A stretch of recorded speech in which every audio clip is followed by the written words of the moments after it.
Constructing your life is about much more than just building a bank account. Each week, join real estate entrepreneur and mindset coach Austin Linney as he interviews guests who are constructing their dream lives and impacting the world around them on a daily basis. If you're an entrepreneur or wanting to start a business, or you just want to hear motivating stories of how others have overcome the odds, you are in the right place. And now for your host, Austin Linney. Guys, welcome back to Construct Your Life. This is Austin Linney here. I have the honor of having the most handsome developer in the game, Ahmed, which I'm not going to, he just told me his last name, but I'm not going to say it because I don't want to screw it up. Look at this background. Look at this beard we're working with. I mean, it's just, it's quite impressive, young sir. How are you doing today? Good, man. Thank you. Good to connect with you finally. Good to connect with you too, man. We're finally meeting in person off of Clubhouse. We have put on a shirt. We have put up our hair for real.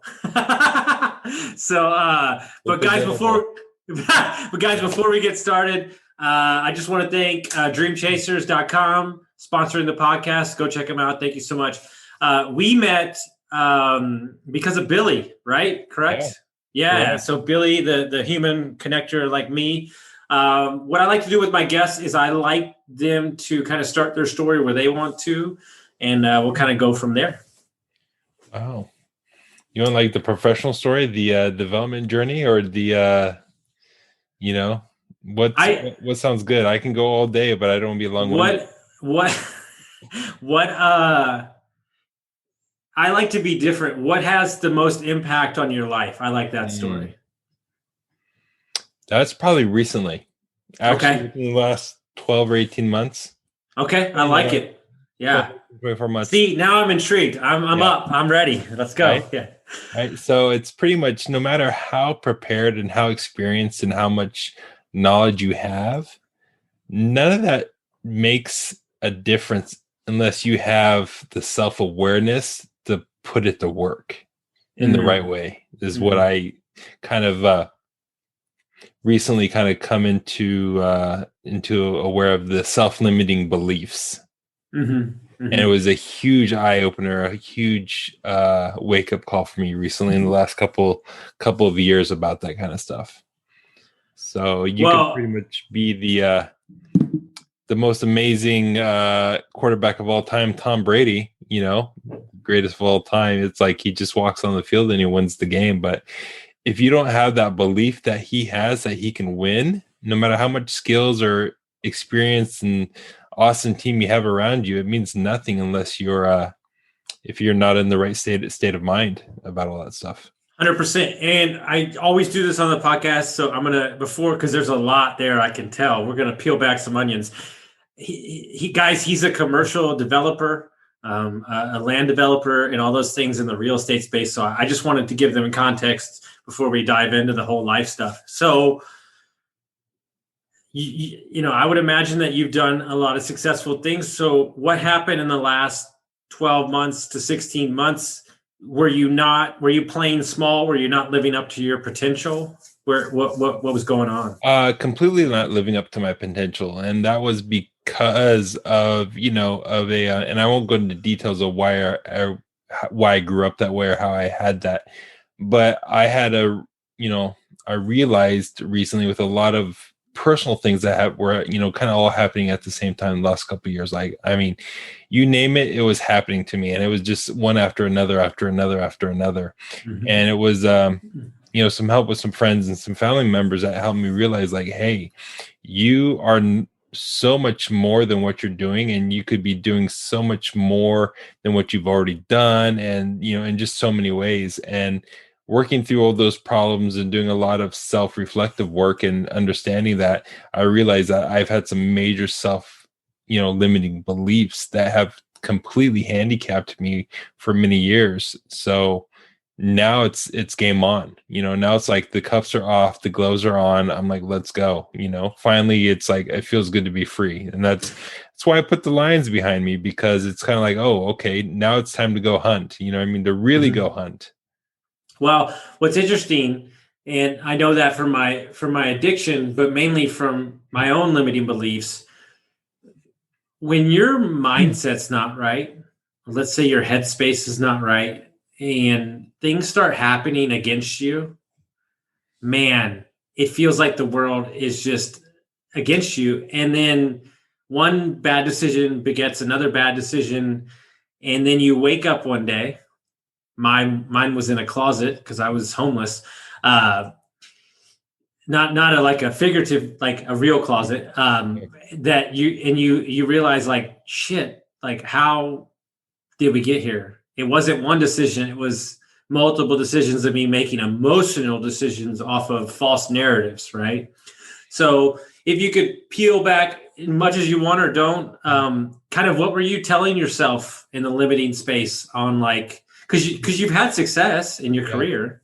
It wasn't what I was telling myself. What it was of where I was, from a very young age, that I was brought up and, shown to be an asset, not necessarily you're an asset. You know what I mean? You're a helper, you're a team member, which is fine. But if that's all you get, you're going to grow up thinking that, hey, I'm just here to support the team. You know what I mean? I drive the bus, I unload the luggage, I do whatever it is. You also need to have a lot of motivation and encouragement as well to balance that out. But if you don't get the motivation and encouragement throughout your life from whoever you need it from, you're always going to think, okay, I'm an asset, I'm a team member, and that's all I am, versus having a nice, well-rounded life where I'm not only a leader, but I'm a supporter. I'm not only the tip of the spear, but I'm the muscle behind it. You know what I mean? So there has to be a good balance of that. And I didn't have that balance until recently. And now I'm like, okay, now it's my turn to be the tip of the spear. Now it's my turn to be, the quarterback for the Super Bowl championship winning team. You know what I mean? Now it's my turn to start moving from the back and up into the front. So it's all getting clear. Yeah. It's all, I'm a coach, so it's all getting clear. Yeah. And I'm gonna call out myself, and I'm gonna tell you this story. God love my coach, who is a bit of a hard ass, but knows me better than anybody. Are you familiar with horses? Yeah, I know what a horse is. A little bit, right? Yeah. So when a horse, so he said, Austin, you are this horse. He says, when a horse, they want to get a horse pregnant from a stallion, they put in a teaser horse to get them all hard and bothered. And then they take the teaser horse out, and the stallion has sex with the mare, and that creates a better horse. He said, you're the teaser horse. He said, you're putting all these people together, you're making all these things happen, and they're making money. Oh, yeah. Because you don't value yourself. That's 100% correct. How hard does that hit, right? Oh, man, that is 100%. Like, you're the connector, but you always get left behind. Because I didn't value what I was bringing to the table. And for 38 years of my life, everybody else was making money and getting rich. And it wasn't until I took ownership of my abilities and what I could bring to the table, and I set a price for my dreams and my goals, that I allowed people to reward me with said thing. And guess what? It's scary as shit. Because you've never done it before. No. And you know what he also described it as? Yeah. Walking down a hallway with no lights and you can't find the door. Because I realized that once I got fucked over for the last time, it's happened many a times. Yep. My good friend, not my coach, my good friend who coaches high-level CEOs, he said, Austin, yes, I'm upset for you, but it also makes me wonder, what is the universe trying to teach you that you haven't listened? And he said this, as you get older, the lessons get louder and they cost more. And he said, at some point, you're going to fucking realize that you're worth this and you're going to go. And so guess what? So for me, I had to bet on myself for the first time in my life, and it's scary as shit. But it's amazing when you bet on yourself. And guess what? There may go a month where you don't make a sale. There might be a month where you can't get a deal, but you got to believe that overall you controlling your destiny is gonna create the momentum that you're seeking, right? And that's what I teach my coaching clients. So there was a lot there that I said, but I'm sure a lot of that resonated with you. Oh yeah, huge. Especially going down the hallway with no lights. Before it'd be a hallway with no lights and no way out, but now it's like, okay, it's a hallway with no lights, but I know there's a way out at the end. I just got to keep going forward. Like it hits square right between the eyes for sure. And was it a close friend? Was it something that happened in your life that kind of, and then what kind of gave you the information or the power to kind of switch the narrative?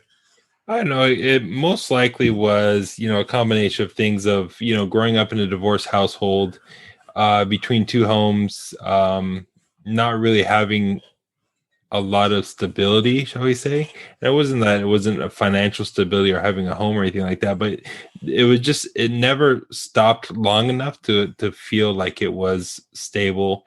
And then, going to different schools and different friends and never, having anything in your life long enough to create that stability. So all I did was run around and try and patch holes and fill in the blanks versus, fitting in as a member or a piece of a community.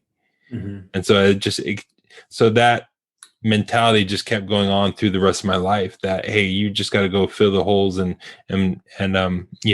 become a member versus filling the holes and filling in the blanks versus becoming a member of something and becoming an integral part of something. Another metaphor. God, I'm on the coaching band, right? I tell a lot of the guys that I coach, 32, 40, 45, maybe successful, some highly successful, but just kind of stuck. I kind of paint this picture for them. Your life, whether it be something that happened in your childhood or like the way your parents raised you, you feel like you're outside of you're inside of a boat, and there's a shitload of holes, and the water's coming in, and you're trying to patch all the holes, but you don't have enough hands. Yeah. Well, looking back on it, it seems like that. You're always trying to patch the hole versus you're telling versus putting your own life vest on first. Yeah. Say, screw this, I'm out of here, jumping out and swim into the other boat or something like that. You know what I mean? So then my question to you is, what keeps you in that boat? What kept me in the boat in the past was not knowing that there was other option, mm-hmm. or not being told or encouraged or shown that there's other options. Mm-hmm. It's just like, hey, this is your situation. Fix it. Okay, mm-hmm. Well, no one told me that I can say, no, I'm going to change the narrative. I'm going to flip the script and do it completely different versus, hey, you're in a boat with holes. Figure it out, plug them up. You know what I mean? So that's where I was, and now it's completely different. So now it's like, oh, the boat has holes.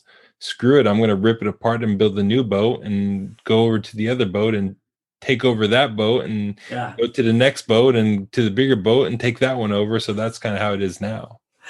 Dude, I love you Cali guys, especially the dudes that roll with Billy. It's straight savage mode. I mean, everybody's a freaking, y'all roll different. You know what I'm saying? Yeah. I love it. So when you started seeing more value in yourself and crushing those limiting beliefs, what was I guess we'll get in the what you do kind of space now. What was the first project that you decided to attack? Well, it's a bunch of projects that I've been working on, with my father, but he's been out of the business for a couple of years now. That we started this business, almost 20 years ago.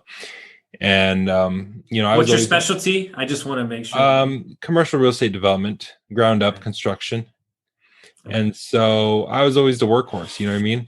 Like the teaser horse. I used to do all the work, make it all happen. Mm-hmm. And now that he's been out of the business for a while, it's kind of like coming clear to me that I got to continue not only to make it happen, but also to win and to get it over the finish line. You know what I mean? Mhm. So, had a big project that's been just really stagnant and slow moving. And, part of it was because of, the mentality and mindset from the top down. But now that it's completely 100% in my control, even though I've been doing all the work on it, all the decision making is my control as well. Now it's like, okay, the gloves are off, get out of the way or get run over, because this project is going to get done. There are obstacles in the way, including certain individuals and certain things that are not under my control. You're going to get run over now too, because you've been blocking this thing for way too long. And it's time to, get out of the way, because I'm going to make it happen. That's where it is now. As you say that to me, and we keep going back there, because real estate is all moot. It's relative. Not only are you dealing with contractors, not only are you dealing with the city to get permits done, you're also navigating a river of egos. Yeah. And when you don't control the asset, or you don't control your business, or you don't have a grip on it, they're going to get what they want, right? They're going to get what they want, and you're placating somebody's idea of who they think they are, instead of just getting some fucking work done. Oh yeah, you're nothing but a tool to them. A stone to step on. Mm-hmm. Yeah. And I'm gonna send this, Corey, if you're listening, bro. I'm gonna send this to you right after we get done with this. My man today sent me a picture, drove to his work, and said, "I'm out, baby." Oh. He said, "I'm out. I'm going to go do my own thing." Yeah. And I love it, right? Because that takes some guts. But what he wanted to do, the same thing that you're doing, the same thing that I choose to do, is he wanted to grab hold of his life and his family's life and have control of it, and not be beholden to, somebody else's ego, or somebody, like you said, a tool in their tool belt. Yeah. Yeah. You're just another nail that they hammer. Mm-hmm. And I don't want to be the nail anymore. I want to be the hammer. 100%. I love it. So let's dissect, which I find super intriguing, and hopefully hope's not a word. So soon I'll be in the space myself. I think there's a lot of value in it. From a commercial development, new construction phase, and I just have to ask, California is not the easiest state to do that in. You're probably looking at 2 years to get a permits through. That's on a good project. You're doing things. Oh, we're gonna have to put a quick pause. You're good. Yeah, no problem. No, mute your thing real quick. Yeah. So it's one of those things where he said beforehand that his maid was going to show up and the dog was going to go crazy. So we're going to vamp. But guys, what we're talking about here, guys, is understanding that regardless of the amount of money that you're making, regardless of the amount of money that you're making at your job, you have to make sure that you have control of your life. You have to make sure that you are calling the shots. And so if you're making, let's say you're making $5,000 a month, but you control your schedule and you don't work on Fridays, right? Or you don't work on Saturdays, or you don't work on Thursdays for that matter, and you're making $5,000 a week, over time, the compound effect of you feeling great about what you're doing is going to create the space necessary for you to live a better life. And so if you're living a better life, well, then you're going to make more money. So many times people come to me and they say, I don't want to work on myself because I'm worried if I work on myself and I focus on myself, it's going to take away from my business, right? It's going to take away from these things that I'm making money. And it can't be farther from the truth. It can't. Because if you're showing up as the best version of yourself and you're allowing yourself to be who you need to be, then it's going to show up in your business. It's going to show up in the people around you. They're going to feel your energy about it. And when they feel your energy, they're going to reward you over and over again. It's just one of those things where you have to unmute yourself. Yeah. So I'll get back to what we were talking about, commercial real estate. Mm-hmm. So why would you do that to you? Dude, you can, if you close on a property here in Texas, you could be building that night at 12 o'clock. So. I know, right? I mean, that's the dream that all us California guys have that we'll never achieve, though. You're entrenched here. I was born and raised here, and the business has already started here. But I am definitely looking out of state now for upcoming stuff because mm-hmm. I'm done with all this headache. Plus, the opportunities out of state are, more plentiful. So I'm definitely looking at stuff out of state to fill the pipeline.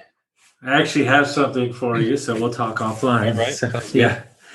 I can do that. So my question to you, for anybody that doesn't understand commercial development, because from people that I talk to, I have a buddy who does affordable housing development across the country, 400, 250 units. Because I came from private equity, where I see the biggest problem, it is they'll loan you the build, they'll loan you the money to buy the land. He has about $1 million upfront costs while he's waiting for permits to change, cities to change. Yep. How do you hold a property for 2+ years and how is it still profitable at the end of it? So those are some of the tough things, the capital stack that you got to put into a development, whatever that percentage may be. So you either have investors who are more equity driven versus return driven, and they're okay with putting their money in early to have a nice equity piece on the back end versus other investors who want to see returns and dividends like on a quarterly or monthly or yearly basis. They're different types. So the equity guys definitely see the value of the long term, so they definitely put their money into it and stuff like that. But there's also, investment funds and stuff like that will back you up as well. If they want to become a partner, you can go to other, high net worth individuals or other individuals who want to be part of that pre-development process because they get in early and they get a much better return. Mm-hmm. Or you're just self-capitalized that you're able to carry that property through that process to once you get ready for construction, then you can go and pull a loan because you have enough capital on hand to do that. One of the things that taught me the biggest lesson, I have a buddy who's he runs $1 billion private equity fund. He's a developer, hotels, big stuff. He taught me a really important lesson that not every dollar needs the same thing. Yeah. And it's exactly what you're talking about, equity for short-term plays or all those things. And when you're developing, you kind of do a little bit of everything, but when you're developing a commercial space, what metrics per se are you looking at for positive uptick? When you're building these, are you holding them or are you selling them right away? So I run a family office, so I don't have any outside investors. So I don't need to come in with any sort of investment plan or play saying, hey, we're a 5-year, 7-year, 10-year holder.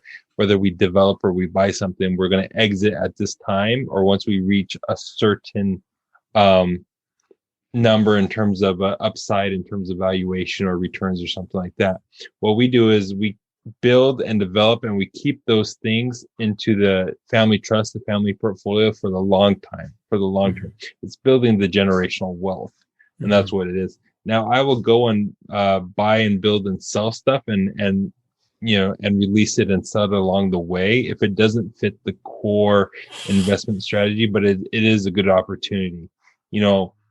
A few years back, I built a small retail strip center, retail building on a small piece of property. It doesn't fit the long-term hold, but it was an opportunity to build, develop, and create some value and some equity that was pretty easy to do. So that will be removed from the portfolio sooner or later once that money is needed for something else, but it's not a long-term hold property like a large apartment complex or a large commercial development. Can you, for the people that don't understand what that is, can you explain what a family office is? Okay. So a family office is technically an investment company, and the investment is directed at whatever type of, whatever you want to focus on. Some family offices invest in other businesses, or they invest in stocks or bonds, or they invest in all sorts of different things. This family office only invests in real estate investment and development type assets. And the family office is family money. So that is money that was created through a different business, and it's invested, or you just started this investment business like us. We did, 15, 20 years ago, and we keep turning that money back into investments, and we keep it within the family. And family offices don't have outside investors.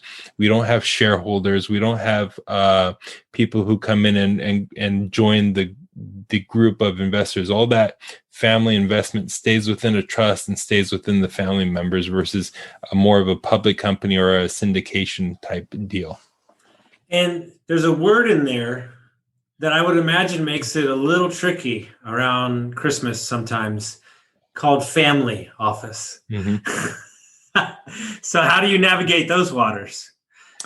The good part of it is most family members understand my skill sets and my experiences, and they're okay with me running this office because I'm the only one that has, 20 plus years of real estate experience. Mm-hmm. Everyone else does not, and they understand that their skill sets are in different areas. You know what I mean?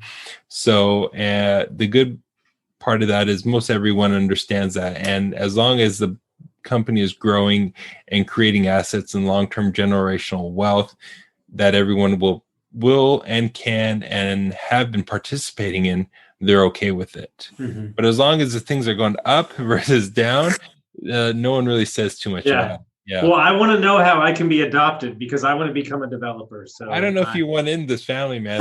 There's enough drama already, so I don't know. Yeah, but I'm a tension breaker. Okay. So, but so I want you to speak. You said before we started, you love helping, right? Yeah. There's a lot of guys, my mentor, or people I meet. They might start in fix and flips.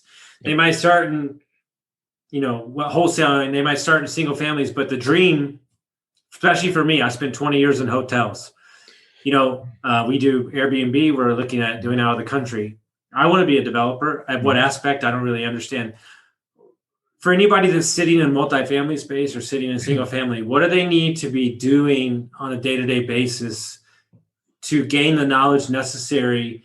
Do they need to be working for a development company? Is there certain books they should be reading? What's your advice for them? Well, development is from a very small scale to a very big scale. I mean, you can be doing one house a year. You're in Texas. There's a lot more vacant lots than there are here in California. Mm-hmm. You find one lot and you build one house on it, or even get a prefab house and assemble it on the lot. You are now developing, because you developed from the land acquisition to the financing to the plans and the permits to the actual sticks that create the structure, and then you either lease it or you sell it. And that's a development path. So you could be doing things as small as that, and doing things with prefabricated homes, which are easier to do versus, hiring contractors and stuff like that. Or you can be doing very large scale, developments like, some of the ones that I'm doing are, 8 and 9 figures. So it's, they can get pretty big, but it's not very hard if you break it down to the pieces, which I like to educate people and I like to guide people on their development journey. It seems pretty daunting, but if you start breaking it down to individual bite-sized pieces, you're going to be able to get through it pretty well. As long as you have some sort of, business acumen, you're fairly handy with your hands. You can fix things around the house. You can figure it out how to build things. You know what I mean? So it's a process, but it's very simple. It's not rocket science as long as you break it down to individual pieces and take one bite at a time. And I think the biggest part about the whole thing, because right when COVID hit, we had 2 acre lots under contract to build 3,000 square foot houses that we were going to sell. Yep. I learned a lot just in that. Even though we backed out of the deal, I learned a lot just from that simple transaction. I was unaware that plans took like a month. Like I had to close the deal, and I was like yelling at the architect, like, what the hell? And I didn't know plans cost so much money either. And so, then the grading on, the foundation was 9 feet tall because it's out in the hill country, right? Okay. And so, but you don't have to pull a permit there. So, I really believe that in order to granted, you got to have some basic knowledge. I have basic knowledge, but you really have to get in there and kind of because there's a lot of steps in a development that if not done right, it's really going to bog up the project big time, because it needs to be done in steps. True. Yeah. And so if that's the case, what do you see as the biggest mistakes that people are making on a regular basis in the development space? I think listening to the wrong people. Mm-hmm. A lot of times they listen to the wrong people. They get rushed. They get flustered. They feel like they got a 1,000 things to do. Maybe with your situation where you were being rushed to close the land. Mm-hmm. Well, maybe you were told or instructed by a broker or an agent who helped you buy the land saying, hey, you got to close on this in, 60 days, 90 days or something like that. You know what I mean? Well, when I buy land, I do not do a 90-day escrow. My escrows are 180, 360 days. I want mm-hmm. plenty of time to get my ducks in a row. Mm-hmm. You know what I mean? Because I'm not going to buy a piece of dirt or a development opportunity without having enough time to make sure I can move forward and get all my ducks in a row mm-hmm. before I have to start releasing cash and buying land that I may be stuck with that will turn into a disaster because, I closed too quickly and I didn't do all my due diligence in time. Well, I mean, is it that it's something that I work on a daily basis, and right now what I'm doing is getting into my new favorite topic, which is behavioral investing. From a platform of why people do what they do. There needs to be, real estate can be very emotional. You're excited, you want to do it, but what I'm finding as you talk to people like yourself and other people is you really have to give yourself the freedom of time and not be so pressed up against, if they're probably rushing you to get a deal done. That's why I can't stand flipping. I cannot fucking stand it. True story. I had a wholesaler give me a $30 million off-market deal for an apartment in downtown Austin. Yep. We were going to offer on it. The guy that I know was going to offer on it. Sent me the deal. 30 minutes later, text me. He said, "Are you ready to write an offer?" I'm like, bro, what the fuck are you talking about? And then he got ruder. And I'm like, hey, little piece of advice. You're terrible at what you do. You should go pick a different job. I'd never talk like that to somebody. But I said, bro, this is $30 million. You don't have a T12. You don't have anything. You have an address and a fucking number. Does that even make sense to you, bro? Seriously. He was a broker, or what was he? Wholesaler, apparently. Yeah. For a $30 million deal? Apparently. Yeah. Yeah, he's not a fan of me. Yeah, well, I don't know if I'd be a fan of him if he tried to get me to write an offer on $30 million in 30 minutes. It wasn't. By the way, it wasn't the only time he's done that. He sent me. You ready for it? Yeah. He sent me text message with 7 different deals. Then he sent me an email with the same deals when I didn't respond, and then he sent me Facebook Messenger post too because I didn't respond to that. And I'm just like, dude, what is your fucking problem, dude? I wonder if he's not the only one chasing the deal, and the first one to the finish line wins. Oh, I know that's exactly what's happening. Yeah. But I'm going to ask you a question because you deal in big spaces like this. Okay. And I know there's a broker on the deal. As a broker, you shouldn't have other people shopping your deal for you, right? Correct? Well, I mean, if it's, I was a broker for many years, commercial broker, and when development deals come up, you kind of take them to your preferred guys first, the ones you have a relationship with. And because you want to foster and create those relationships for the long term, so you always take them to your favorite guys. So, but when it comes to a land development deal, those things take time. Just because you brought me a deal, I'm not writing you an offer right away. I need to go and do my underwriting. I need to go and check my zoning. I need to go and see what the development code will allow. So I can say, hey, I can only get this size of building or this type of building, which will dictate how much I can pay for the land. It takes a lot of underwriting and feasibility work to get that done because, you need time to do that, because just because you see a piece of land and say, boom, I'm going to write an offer, unless you're a market expert and you know exactly what you can do with it. But if it's your first time in the market, or you're in an area that you haven't done work before, you need some time to put those numbers together, because you're going to shoot yourself in the foot if you move too fast, unless you already know the neighborhood. And so now that you're talking about this, I realize this next avenue I'm going to take to learn more about the business. It's not sexy. It's not fun. What's the easiest way, which I think is the most underutilized skill set, to know about like zoning codes and building codes and all that stuff, which can really help you if you know what you're doing? To really learn that kind of stuff, it's the information is all public knowledge. It's on the website. You can go to any city practically and pull down the zoning code, the development code, the building code, and it'll tell you, hey, you put in an address, it shows you the zone, shows what what you can build. It gives you a ratio of how big you can build, how high you can build, how many stories you can build. It tells you how many parking spaces you will need. It tells you what kind of pedestrian access is going to be required. So you can do a lot of homework online if you know how to read development code and stuff, and how to dictate what is applied to what, So for example, you find a piece of land, you jump on the city website, you type up the address, and it tells you it's zoned R3, meaning it's multifamily residential. So what you do next is you go pull down the R3 code from the city, and the R3 code says, okay, you can build 1 unit for every 1,500 square feet of land, and that land is 6,000 square feet, meaning you can build 4 units on that land, because 1,500 divided by 6,000 is 4. That allows you to have 4 units.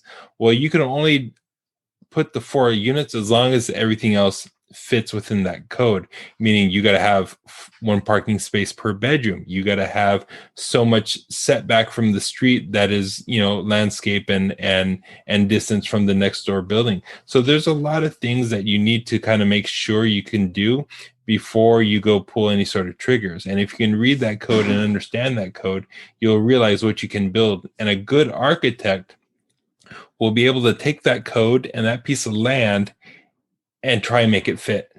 Okay, we can put the parking here, we can put the landscape here, we can put the walkways here. It's 20 feet away from the next door building. Okay, that's great. We're making it fit. We're taking all those development code requirements, and we're able to fit it together on this piece of land, because the land, an architect is good, he's able to make it happen. If you got a funky piece of land, you may, even though it allows you to build that, you may not be able to, because it just doesn't fit, because the piece of land is not, it's not a good piece. It has an odd shape to it, or it's too long, it's too skinny, something like that. So that's where a good architect will come in and take all that development code information and be able to apply it to a site. So, but a lot of that information you can learn yourself by going on the city website, looking at zoning code, development code, commercial code, residential code, industrial code, and it tells you what you can do and how big and what you're allowed to do on those types of properties. I love it. No, I mean, it's so much good information. I'm gonna respect your time and get you out of here, and I'm gonna go back to our early conversation, and something just hit me in my head. Sure. If you could give yourself, you're talking to yourself, advice to that guy 3 years ago, what would you tell him?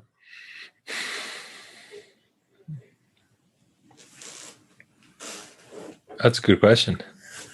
I could probably tell him that there is so much more waiting for you.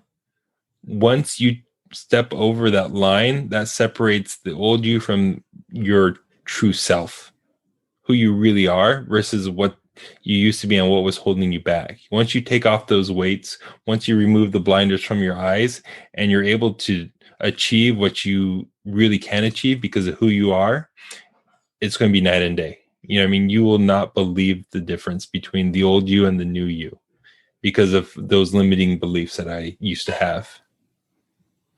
Beautiful. I love it. And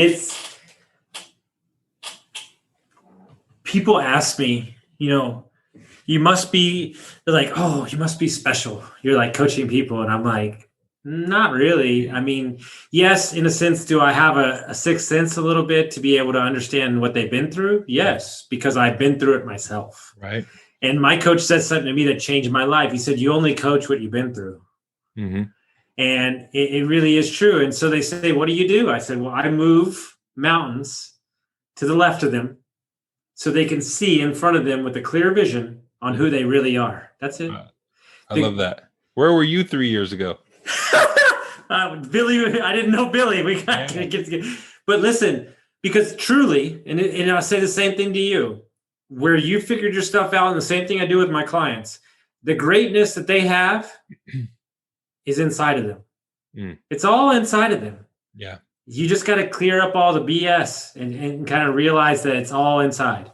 I really think about this a lot now, how amazing people can be and the life they can live if they only knew what they're capable of achieving.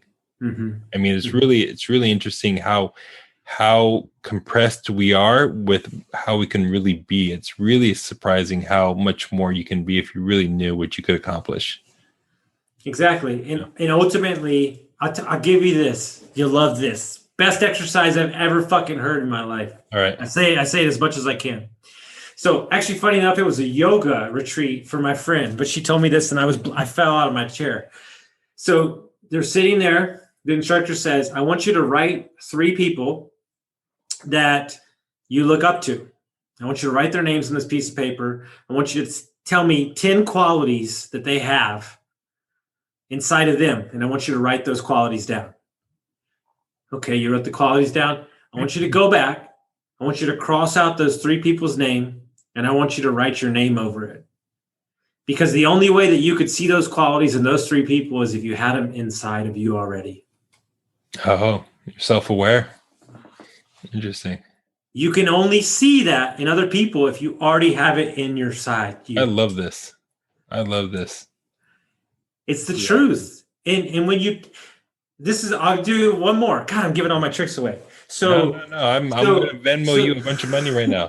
So I believe that the problem with people in their careers, in their life, in their relationships, in their health, all this stuff is they're half pregnant. So I'm going to use my mentor, Matty A. told me the greatest story. I've never shared this story on the podcast. It is the greatest story I've ever fucking heard. Changed my life. This is great. He had a mentor tell him, he said, hey, he said, you're a deadbeat dad. And he said, what the fuck are you talking about? I'm not even a dad. Mm-hmm. He goes, well, your ass is half pregnant with fucking 30 ideas all over town. We as people are not all in. You think you're all in, but you're not all in. And my question that I ask everybody, is it 90 days if you gave me everything you got, everything you fucking got, tell me your positives. So they list all the positives. And then I go, tell me your negatives. Well, shit, Austin, there is none. Well, then let's go all the way the fuck in. Yeah. Nice. I love it. It's the truth, man. Look, until I took ownership of my addiction and my failed relationship and took my part in it and took my placating and my, playing small, that's when I could start shifting. And what I tell my team all the time is if you can wake up and realize that Gary V's playing small, then we got shit to do. Gary V every morning says to his team, we're playing small, get it together, then we have work to do. That's awesome. I love that. It's the truth, man. Yeah. It's the truth. We are half pregnant, half in, say we want this, don't want this. If you pick something, right, and you go all in on it, and yeah, in 3 years you might wake up and realize you don't want that, but I guarantee you who you become in the process is the real currency. Yeah. Yeah. It's awesome. I'm on a heater, bro. This is my 7th podcast. Yeah. Oh, this is awesome, man. This is fantastic. Yeah. Like, not to say anything, but every time, every once in a while, I'll just think of, not being the Lions, but it's like the Kool-Aid man. I come busting through the wall. And I'm like, oh yeah, I'm here, baby. Let's do this, No, and it's like I'm working on something right now that has my full attention. Yeah. Because of a couple things. who I'm doing it with, because I like that we get along really well. Second thing is we're solving a problem that's needed in the construction space, right? And so it's one of those things where you can see, right? And here's the deal. I could sit here and go, God damn, you've wasted 38 years of your life, like doing this dumb shit, getting divorced. And then I go, but wait, it's all been priming you for this. This is the time. Like, this is all. And you know what's crazy? I try to tell myself this too. A lot of bad deals have fallen. We had the deal of I don't think you understand. I have manifested this type of deal for 5 years. I mean, my dream property, the whole thing. We wound up day before we're supposed to close that the wholesaler was bullshitting us on the numbers. So we had to back out. Yeah. Very upset. I was so tied to it. I mean, distraught, like just like puppy in the corner. And then I said to myself this, what an honor and what a blessing to be even having these discussions from who I was 2 years ago. The opportunity. Huge. Oh, yeah. I think we forget that. Yes. We forget that waking up in the morning is a blessing. I think people forget the simple things, how lucky we are. And I think people forget it. And that's a problem. It is, because I had somebody tell me I really respect, when she's really down, like when she's in a bad place, she starts with her feet, and she says, man, I'm so grateful that my feet work.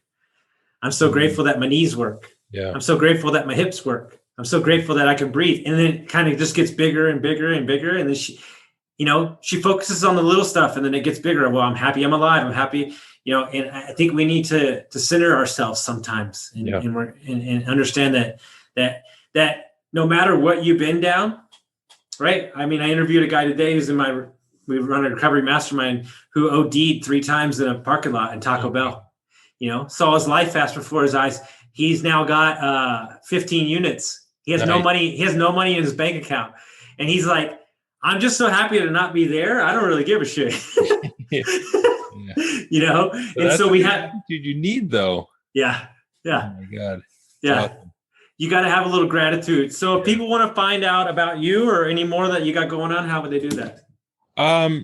Couple ways. Definitely jump on Instagram. Follow me on Instagram. I do a lot of posting on Instagram because I just find that a lot easier to do. It's Ahmed, the real estate developer. Pretty easy. And then I've been doing a lot of Clubhouse, hosting a lot of rooms and really just trying to help people and guide them on their real estate development journey, because, there's a lot of, false prophets out there, fake gurus that are telling people all sorts of different stuff. I'm like, and there's a lot of us on there that are saying, hey, slow down, be careful who you listen to. You need to vet them. You need to understand the process. Take your time. Don't jump into this program, or don't throw your money over here, or you don't have to do this. Real estate's the long game. It's a long game. So there's no reason to rush. It's always going to be here. It's not going to go away, but you got to do it right. So I really enjoy hosting rooms on Clubhouse. I do it 3 days a week, about just really breaking down the real estate development process to people and giving them tips and scenarios that I've gone through that have worked for me. I'm not telling them what to do, but I'm saying, hey, these are things that have worked for me. I've been successful with it. I'm knowledgeable about it. And it's something that you can take this knowledge and take this example and this real world experience that I have, and think about it and process it and see how you can apply it to see if it'll work for you. Don't do what I'm telling you to do, but take the information that I'm giving you, and then you can go and make your best informed decision for yourself. And I really enjoy that because, like Tony Robbins, basic human needs, it's the human need of giving back. And it's really nice to do that to people who are really wanting the help or really wanting the direction. And they're being honest enough saying, hey, I don't know anything about this, but I would like to. I'd be like, great. Let me talk to you. Let me show you what I've done and what has worked for me. Here's the biggest issue, though. Yeah. Not your problem, but people's problem. Yeah. Don't you dare. This is very important for me. Don't you dare tell yourself, I'm not going to ask advice. I'm not going to ask how to help, because he doesn't owe anything to talk to me. He doesn't, why would he talk to me? Like, it's not on you to determine why we would give you help. Yeah. Like, maybe somebody helped us out in our career and we just want to return the favor. Yeah. Well, what's wrong with helping people out? Because not to say anything, the United States is a huge country. I'm pretty sure, and I'll put money on it, that you and me will never go up against each other on a deal. Nor will I have with 100 other people in my clubhouse room or on Instagram. I'll never go up against them on a deal. Mm-hmm. It may be a 1 in $100 million chance that I will. So why not help all those other 100 million people out? You know what I mean? I'm never going to compete with them. Why not help them in their journey and give them some information and knowledge that I can share with them to help them out? Because you never know, because they, at the same time, they're giving me help and knowledge that I don't know. I learned so much stuff in those rooms that I don't know, and I'm appreciative of it.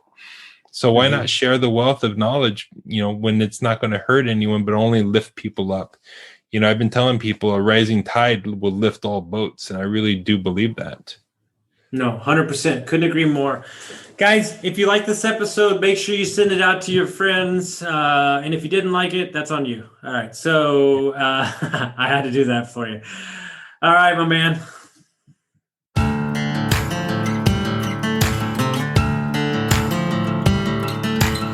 Thank you for listening to Construct Your Life with Austin Linney. If you enjoyed this episode, be sure to rate, review, subscribe, and pay it forward by sharing with a friend.